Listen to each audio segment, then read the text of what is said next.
Hello, TPS proud community and families. It's your superintendent, Dr. Durant, here for another update. Just as we've done in regard to graduation as well as we rolled out the spring, we in TPS continue to keep our community and our families engaged by doing a series of ongoing recordings to update you on what's happening next. So as you notice, recall during the spring, we had postponed certain capstones of the school year, possibly reopening, possibly closing, to eventually the school year had closed out.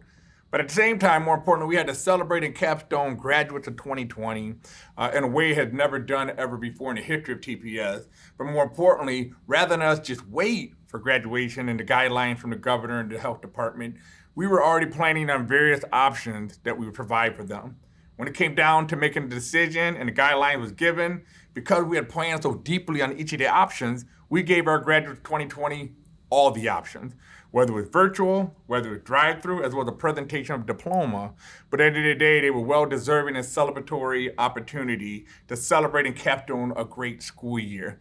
Now we're hitting to the summer, which is the planning stages of the school year of 2020-2021.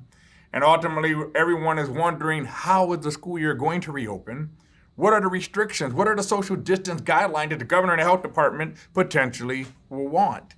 Well, we wait just as much as you, but more importantly, rather than just wait and do nothing, we are waiting and planning. And so what we're doing is planning multiple options for our community and our parents to elect to ultimately take part in. But it also requires something of you, which many of you are providing survey responses, to really let us know so we can better plan for the numbers within it. So we have some parents who are interested in remote learning, meaning they want their children home full-time, receiving remote instruction from a certified teacher, as well as having a Chromebook, Wi-Fi capabilities, as well as learning package to reinforce and support each lesson at every grade level.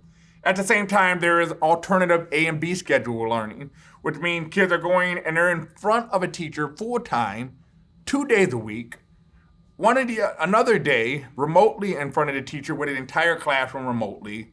The other 2 days are spent engaging in homework as well as computer support to reinforce what goes on during the day they are in instruction. These are A and B schedules, and then the potential of traditional learning, which is what we've done for centuries each and every day of school years. Well, depending on the guidelines, we determine which ones we can roll out, but more importantly, allowing our parent to have these options to decide what is best to meet the needs educationally, as well as the safety for their students and their children. The most primary source to find information about TPS will be tps.org or our social media page. So I ask you not to engage in rumors, but more importantly, just go to the website and just go to the social media page, and these videos will give you all that you need to know when it comes to the start and kickoff of this school year.